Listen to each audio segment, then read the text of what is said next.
श्रीमंत छत्रपति शिवाजी महाराज एक हिंदुस्तानी मुजाहिद बादशाह थे। छत्रपति शिवाजी महाराज 19 फरवरी 1630 को एक मराठा ख़ानदान में पैदा हुए।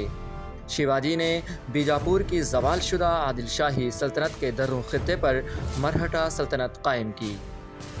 शिवाजी की अस्करी अफवाज ने मरहटा का दायरा इख्तियार बढ़ाया, किलों पर कब्जा किया और कुछ नए बनाए और मरहटा बहरिया की तश्कील की।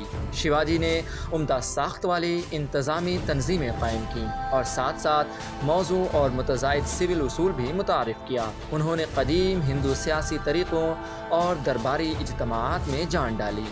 डीडी उर्दू छत्रपति शिवाजी महाराज के यौम पैदाइश के मौके पर खिराज अक़ीदत पेश करता है।